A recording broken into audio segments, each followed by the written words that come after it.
Peppa Piggy ჩვენს ეკრანებზე უკვე 20 წელზე მეტია და ამ დროის განმავლობაში შოუს თითქმის ყველაფერი შეიცვალა. შესავალი, სახლი, პერსონაჟები, ანიმაცია.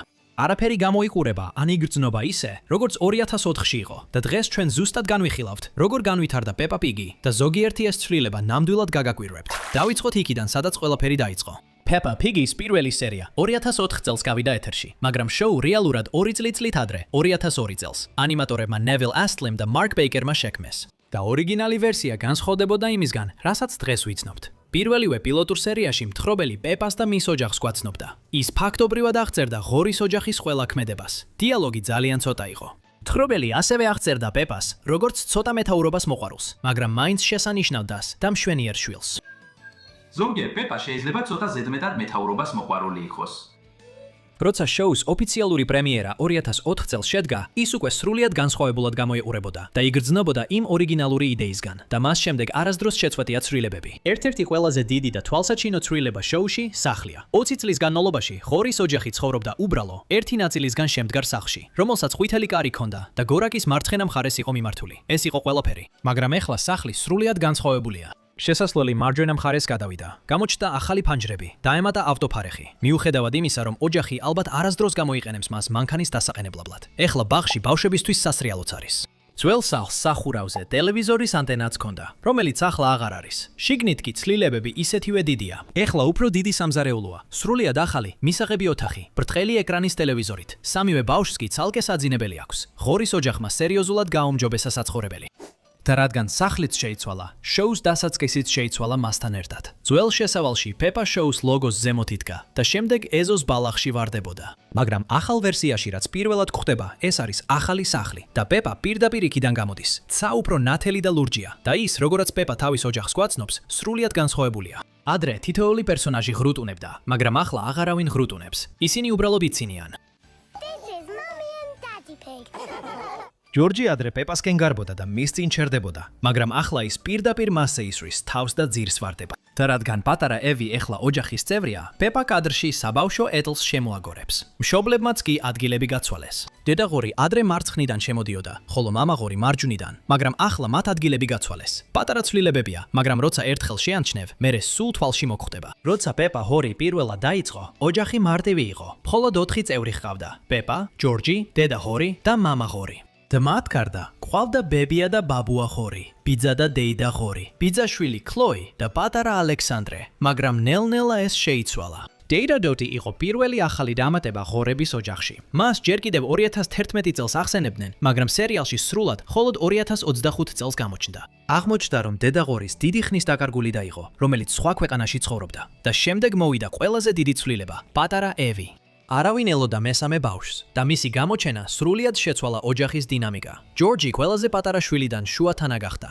ოჯახი, რომელიც 4 წევრით დაიწყო, ახლა უკვე 5 გახდა. თუ დაბრუნდებით და უყურებთ ყველაზე ადრეულ ეპიზოდებს, პეპა სინამდვილეში საკმაოდ უხეში იყო. ის იყო ბრძანებლური, უხეში ჯორჯის მიმართ და ხშირად დასცინოდა სხვებს, როცა რაღაც არ გამოსდიოდათ. მას ეცინებოდა მამა ღორზე, როცა ფეხბურთში ცუდად თამაშობდა და ასევე ბრძანებლობდა სუზისთან. მაგრამ როგორც კი შოუ გაიზარდა და მილიონობით ბავშვს მიაღწია მთელ მსოფლიოში, შემქმნელებმა აშკარად გადაწყვიტეს, რომ მისი ხასიათი შეერბილებინათ.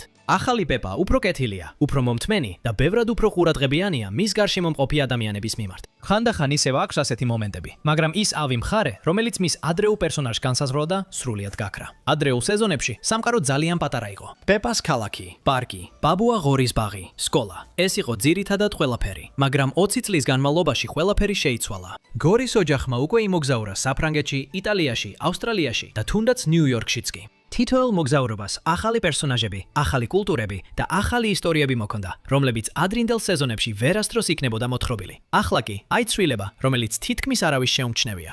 ცა. პეპას სამყაროში ადრეულ სეზონებში ცა მარტივი იყო. ღია ლურჯი, რამდენიმე ღრუბლით დღისით, ღამე კი ბნელი ვარსკვლავებით, ზოგჯერ კი ქარიშხლიანი ან თოვლიანი, სერიის მიხედვით. ეს იყო ყველაფერი. მაგრამ ახალ სეზონებში ცა სრულიად შეიცვალა. ეხლა შეგიძლია დაინახო ნარინჯისფერი და იისფერი ტონები მზის ამოსვლისა და ჩასვლისას. იმ ეპიზოდში, სადაც მამა ღორი ყველის სოუსს ამზადებს, ცისფერი იყო ისეთი, რომელიც სერიალში აქამდე არასდროს გამოჩენილა. ეს პატარა დეტალია, მაგრამ აჩვენებს, რამდენად მეტი ყურადღება და ზრუნვა იდება ახლა თითოეულ ეპიზოდში, ვიდრე 20 წლის წინ. და მხოლოდ ცა არ შეცვლილა. ანიმაციაც ძალიან განვითარდა. პირველ წლებში შოუ მარტივი და ბრტყელი იყო, რაც მისი ხიბლის ნაწილი გახდათ. მაგრამ ახლა ანიმატორები ისეთ რაღაცებს აკეთებენ, რაც პირველ სეზონებში შეუძლებელი იქნებოდა. ფერები უფრო მკვეთრია და ანიმაციები დეტალური. შესანიშნავი მაგალითია Pancake-ების დღის ეპიზოდი, სადაც მის რებიტი ელიტურ რესტორანში ამზადებს საჭმელს. ვხედავთ, როგორ ამტრევს ის კვერცხებს, სწრაფად ჭრის ინგრედიენტებს და ჰაერში ატრიალებს pancake-ებს. ესეთი გლუი და დეტალური ანიმაცია უბრალოდ არ არსებობდა Peppa Pig-ის ადრეულ სეზონებში. ეს შოუ ყოველთვის სასიამოვნო საყურებელი იყო, მაგრამ ვიზუალურად ეხლა ის სრულიად სხვა დონეზეა ვიდრე მაშინ, როცა დაიწყო. მოდით ტექნოლოგიებზე ვილაპარაკოთ, რადგან Peppa-ს სამყარომ სერიოზულად დაეწია რეალურს. პირველ სეზონებში ჰორის ოჯახს ძველი 5-ის ფორმის ტელევიზორი ჰქონდა. ისეთი მუზეუმში რომ უნდა იყოს. მათი კომპიუტერიც ასევე მოძველებული იყო, მაგრამ ახლა მისაღებ ოთახში დიდი თანამედროვე ბრტყელი ეკრანია. დედა ღორის ოფისში მაღალი დონის კომპიუტერული აღჭურვილობაა. Peppa სმარტფონით იღებს ფოტოებს და მამა ღორმა სახში კამერაც კი დააყენა მონიტორით.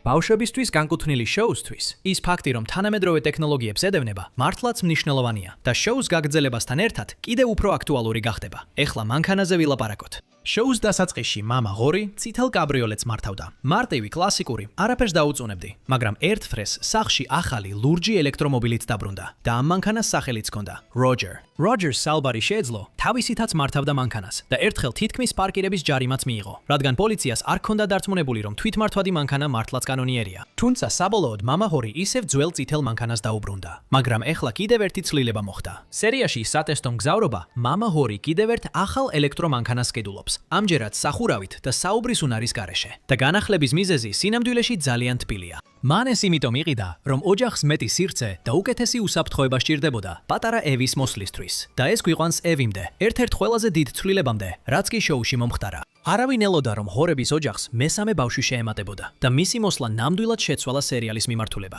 მაგრამ ევიზე ყველაზე საინტერესო მხოლოდ მისი არსებობა არაა, არამედ პატარა გულის ფორმის ნიშანია მის ლოყაზე. რადგან 20 წლის განმავლობაში Peppa Pig-ის სერიალში არც ერთ პერსონაჟს ასეთი ნიშანი არ ქონია. სერიალში ყველა სხვა ღორი ერთნაირად გამოიყურება. მაშ, რატომ აქვს ევის გულს ფორმის ნიშანის სახეზე? ეს უბრალოდ საყვარელი დიზაინის არჩევანია. თუ მის უკან კიდევ რაღაც იმალება. გიორგიც ძალიან შეიცვალა. სერიალის ისტორიის უმეტეს ნაწილში გიორგის ლექსიკონი ძირითადად ერთ სიტყვას მოიცავდა: დინოზავრი. მაგრამ ახალ ეპიზოდებში გიორგი სრულ წინადადებებს ლაპარაკობს. ერთ ბოლო ეპიზოდში, სადაც Peppa და გიორგი ნაყინის საპირდლად მიდიან, გიორგი სწორ სიტყვებს ამბობს. ბავშვიდან, რომელიც უბრალოდ ტიროდა და დინოზავრს ამბობდა, ეს დიდი წინსვლაა. გიორგი იზრდება და როგორც ჩანს, სერიალი მომავალ სეზონებშიც გააგრძელებს ამ ხაზს. და ბოლოს, ერთ-ერთი ყველაზე საინტერესო ცვლილება სერიალში ისაა, თუ როგორ არის ახლა წარმოსახვა ეკრანზე ნაჩვენები. ძველ ეპიზოდებში, როცა პერსონაჟი რამეს წარმოიდგენდა, ამას ეკრანზე რეალურად ვერ ხედავდი. ეპიზოდში წარმოსახვითი მეგობარი. სუზი წარმოიდგენს მეგობარს სახელად ლეო ლომი, მაგრამ ლეო ლომი ეკრანზე არასდროს ჩნდება. უბრალოდ მის სიტყვაზე უნდა დაგეჯერებინა. მაგრამ ეხლა, როცა პერსონაჟები რამეს წარმოიდგენენ, ჩვენ რეალურად ვხედავთ, როგორ ხდება ეს ჩვენს თვალწინ. ეპიზოდი ლავა ამის idеალური მაგალითია. აქ ჰორის ოჯახი თამაშობს წარმოსახვით თამაშს, სადაც ისინი წარმოიდგენენ, რომ იატაკი ლავა და მთელი ოთახი შენს თვალწინ ლავის სცენად გარდაიქმნება. ეს კრეატიული ცვლილებაა, რომელიც შოუს ყურებას ბევრად უფრო სახალისოს ხდის და მომავალი ეპიზოდებისთვის მოთხრობის სრულიად ახალ შესაძლებლობებს ხსნის. ასე რომ 20 წელი გავიდა და Peppa გოჯი ისევ იცვლება და გულწრფელად რომ თქვათ, საუკეთესო მომენტები შეიძლება ჯერ კიდევ წინ იყოს.